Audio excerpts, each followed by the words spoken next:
Welcome back. Today we are in Proverbs chapter 11 verse 6. The righteousness of the upright will deliver them, but the unfaithful will be caught by their lust.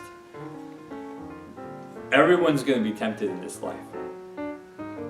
Sin will tempt us any way it can, but if you are righteous, then you will be able to step past those snares. You will be able to escape that. But if you are unrighteous, if you are wicked, then your lust, and lust just means a deep desire that is going to cause you to go to those snares.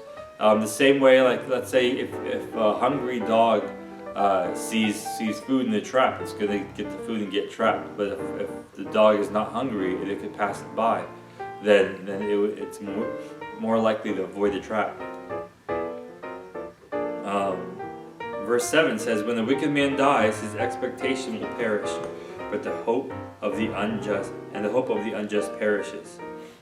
So if you're wicked and you die, whatever you think might happen in the afterlife, it's not going to happen. Your hope perishes. You're going to see that God is real, that God does judge, and that you have been found on the wrong side of that judgment. So that's going to be bad. And there are a lot of people now who think that there is no God.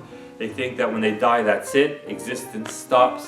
And they can be afraid of it or not afraid of it because there's no punishment that comes afterwards. They think you got what you got in this life, and when you're dead, that's it.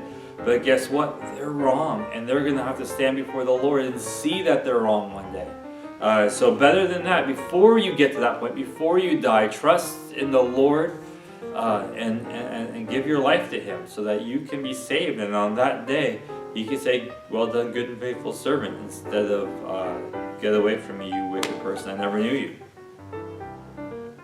Verse 8 says, the righteous is delivered from trouble, and it comes to the wicked instead. So going back to the story of Esther, which I talked about last time, Haman, before this whole dinner thing with Esther, he really hated this Jew called Mordecai, and he built this huge 50 cubit gallows, a 75 feet tall gallows, in order to hang Mordecai from. In those days, they wouldn't hang him from a rope like in the Old West. They would just impale them on the stake, right? So he built this huge thing for Mordecai to be impaled on so that everyone can see how much he hates Mordecai when Mordecai is finally dead. But then he comes into the king's chamber, and the king says, well, I want you to honor Mordecai because Mordecai saved my life and I never rewarded him. And Haman's got to do all this embarrassing thing of honoring Mordecai publicly. So now he can't ask for Mordecai's life. He can't kill him.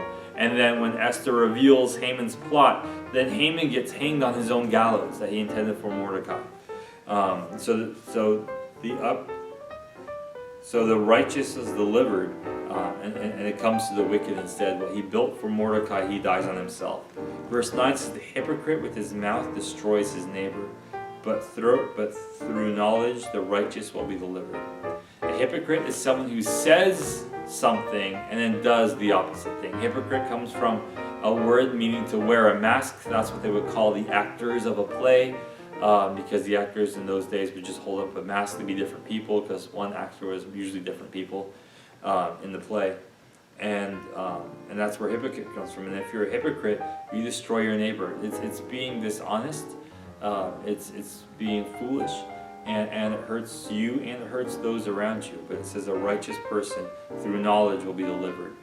If you are righteous, whatever knowledge you have, you're going to put into practice, and it's going to save you and everybody who around you, I guess. Verse 10 says, when it goes well with the righteous, the city rejoices, and when the wicked perish, there is jubilation.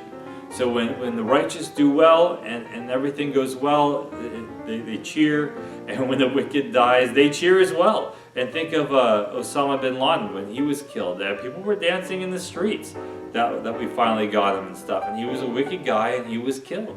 And everybody was cheering. And also when people do good things, people cheer. And so people want to see the righteous rewarded, and they want to see the wicked punished. So if you want to be wicked, realize that people want to see you fail. So instead, you should just be righteous instead. That's a lot easier.